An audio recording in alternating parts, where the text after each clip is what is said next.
սեղմեք լայք եւ բաժանորդագրվեք մեր ալիքին։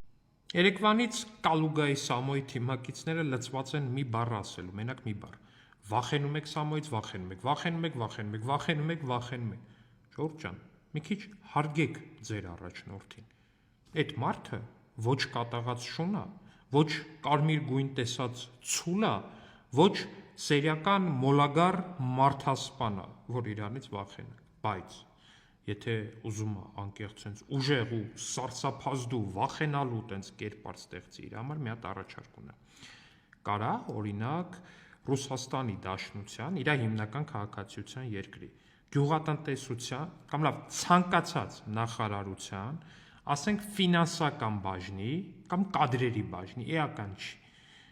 Կադրերի վարչության ենթադրենք, հա։ Առաջին կարգի որևէ մասնագետի ասի հետևյալ արտահայտությունը. ձեր աչքի վերևում ունք կա, թարգմանաբար, господин тот-то у вас над глазом есть бровь։ Հենց այս արտահայտությունը անի, խոստանում եմ կմտնեմ այսպես եթեր ու կասեմ այո, իրապես սարսափազդու եւ ուժեղ ու վախենալու կերպարա ձեր առաջնորդը, բայց դուք գիտեք, չէ, որ չի կարա։ Եվ այսպես լրատվականներում արդեն հրապարակվել են հավաստի տեղեկություններ, որ կալուգացի օլիգարխը հանդիսանում է ռուսական FSB-ի գործակալ։ Եվ սա ըստ էության լույս է սփռում այն եղկելի քաղաքականության վրա, որ նա եւ իր թիմը իրագործում էին այս շրջանում։ Որովհետեւ միայն գործակալը կարող էր Հայաստանի քաղաքական դաշտ մտցնել գոյություն չունեցող 300,000 ադրբեջանցիների իբրև թե Հայաստան գալու մասին լուրը,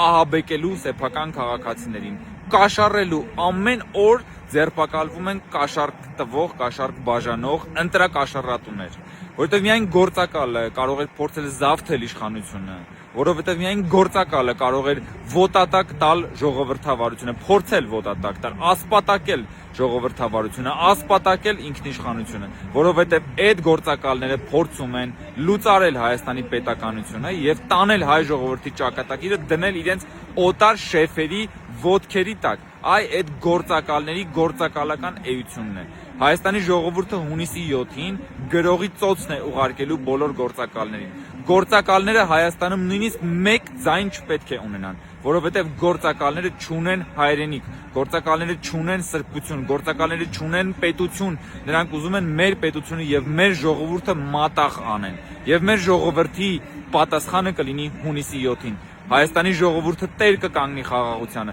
տեր կկանգնի պետականությանը։ Թե բա բարեգործ, թե բա մեծենատ, թե բա Ղարաբաղցիների համար ինչքան բան է արել, ոնց է արել, սաղին տիրություն է արել։ Լսեք ուղակի նոր գաղտնալսմամբ, թե ոնց են Կալուգացի Սամոյի տասովշիկները խոսում Ղարաբաղցիների մասին։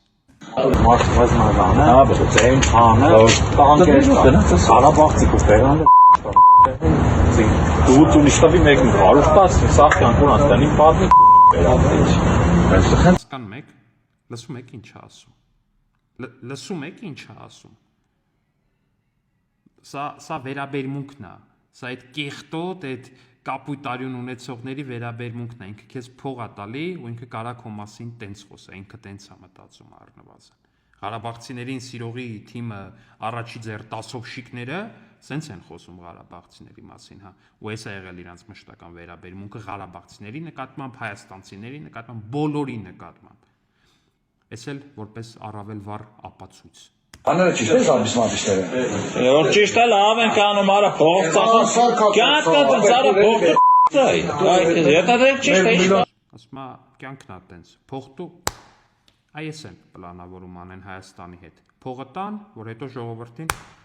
բայց լավ չեն պատկերացնում, որ ժողովուրդն է իրանց։ Քիչ առաջ Ռոբերտ Քոչարյանը լրագրողների հարցին ի պատասխան մեկնաբանել է այն ձայնագրությունը, որը ես կրկին տեղադրել եմ եւ որը համացանցում վաղուց տարածված է, որտեղ Ռոբերտ Քոչարյանը խնդրում է, որ իրեն թույլ տան, որ ինքը քաղաքական process-ներից դուրս գա եւ երկրից դուրս գա, ինչ որ մի ձևով աջակցել, որովհետեւ ինքը պատանդի կարգավիճակ ունի Հայաստանի Հանրապետությունում։ Մեկնաբանելիս նա փորձել է, այսպես ասած, իրեն ռետինե խողովակի տեղ դնել, ասելով, որ Պուտինը ուղիղ կապով չի խոսում եւ ասելով, որ ինքը երկրից դուրս գալու խնդիր չունի, ինչպես նաեւ պնդելով, որ արհեստական բանականությունը այդ ձայնագրությունը այն ժամանակ ասել են։ Ուրեմն Ռոբերտ Քոչարյան, այն ժամանակ, երբ որ այս նյութը տարածվել է, այն ժամանակ արհեստական բանականությունը այդ մակարդակի հասած չի եղել եւ նման բաներ պատրաստելը գրեթե անհնար է եղել։ Երկրորդը, այդ ձայնագրության ժամանակ ձեր սեկտը Հայաստանի Հանրապետությունից դուրս գալու փակված էր։ Եվ երրորդը, ավելի վատ, որ Պուտինը չի խոսում հեռախոսով, ուրեմն դուք այդ խնդրանքը ասում եք ավելի ցածր որևիցե ռուսալեզու պաշտոնյայի։ Ինչ վերաբերում է իմ դաստիարակությանը, զբաղվեք ձեր դաստիարակությամբ։ Այդտեղ դուք լուրջ խնդիրներ ունեք ու շատ վաղուց, ինչպես նաև հայերեն սովորեք վերջապես։ Բարի երեկո հարգելի հայրենակիցներ, քիչ առաջ տեղեկացա, որ Վանաձորում ելույթ ունենալով հանրահավաքի հավաքված ժողովրդի առաջ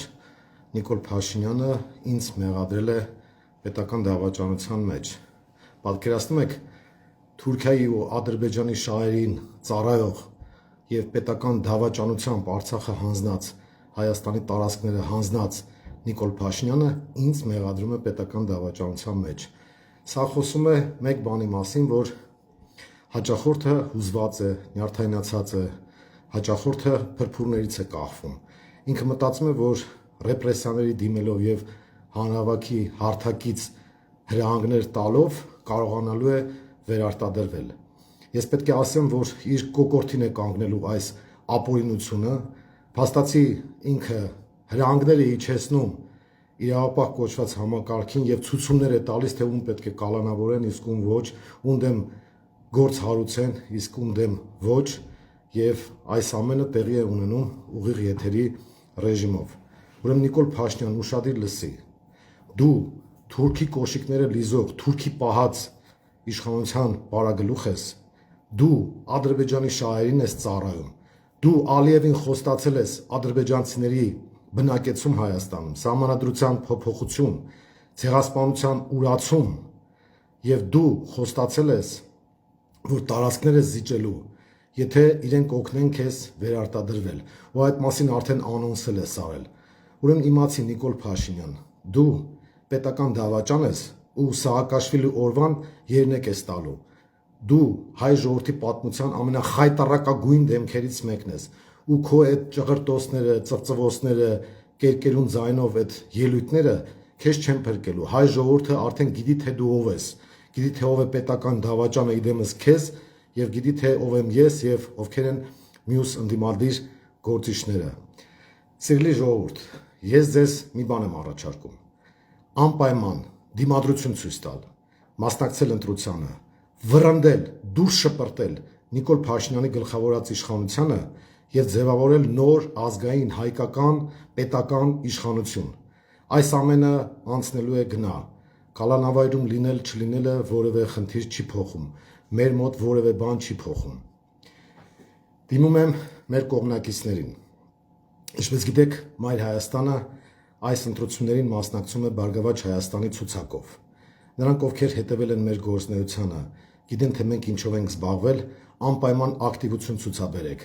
որևէ ձևով չընկճվեք, սադրանքների չտրվեք, անպայման քաղաքական բարձր ակտիվություն ցուցաբերեք, կատարեք ձեր քաղաքացիական պարտքը եւ կռիվ տվեք ընտրատեղամասերում, կռիվ տվեք այս թուրք-ադրբեջանական խունտայի դեմ, կռիվ տվեք քաղաքացիական պայմանագիր կոչված խմբակի, ես կասեի հանցավոր խմբակի դեմ։ Նիկոլ Փաշինյանը ուղղակի հոգեվարքի մեջ է, ինքը հոգեպես անհավասարակշիռ վիճակում է հայտնվել, քանի որ հասկանում է հողը ոտքերի տակից գնում է ու իրեն թվում է, թե քրեական գործեր հարուցելով, ապօրինի հետապնդելով, քաղաքական ձերբակալություններով կարողանալու է իր կաշին փրկել։ Դա չի ստացվելու քո մոտ Նիկոլ, եւ դու շատ լավ գիտես, որ այս ամենը անցնելու է գնա ու դու որպես հայկական Զելենսկի չես կարողանալու քո ծրագիրը, որը քեզ պարտադրել են դրսից եւ որին դու համաձայնել ես, կյանքի կոչել։ Այնպես որ սիրելի հայրենակիցներ, ոչ մի բան չի փոխվում այն առումով, որ մենք մեր ծրագրից չենք շեղվելու, Մեր խնդիրը քաղաքացիական պայմանագրին իշխանազրկելն է, Նիկոլ Փաշինյանին վռնդելն է, իսկ ինչ վերաբերում է պետական հանցագործ,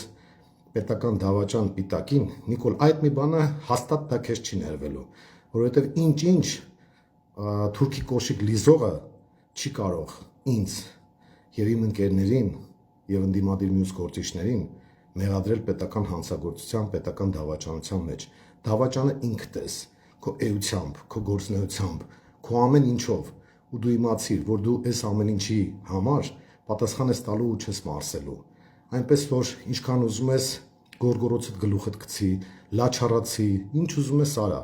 որևէ բան քեզ չի փրկելու։ Քո դրսի թուրք-ադրբեջանական տերերն էլ քեզ չեն փրկելու։ Եվ Մակրոնի հետ որ Արցախը հանձնեցիք, Մակրոնը քեզ չի փրկելու, ոչինչ քեզ չի փրկելու, Նիկոլ։ Այնպես որ գնա, ինչ ուզում ես արա, մարդիկ արդեն թքում են քո երեսին, քարոզ արշավի ժամանակ ասում են, որ ատում են քեզ, ասում են, որ զզվում են քեզանից, դու ես ամեն ինչը շատ լավ գիտես։ Այնպես որ շարունակիր այդ նյարդային պահվածքդ, քանի որ քեզ շատ քիչ ժամանակ է մնացել։ Սիրելի քաղաքացիներ, եւս մեկ անգամ դիմում եմ ձեզ, որ ձևով հետ չկանգնել պայքարից, մեր թիմակիցներին կոչ եմ անում ել ավելի կազմակերպված, ավելի ուժեղ, ավելի համարձակ քայլերի գնալ եւ պատրաստվել, որպեսզի հունիսի 7-ին մենք այս ամեն ինչի վերջ պետք է դնենք միասնական ջանքերով եւ սրանց ուղարկենք, ինչպես այսօր ես Նուբարաշենում էի ասել, քաղաքական աղբանոց։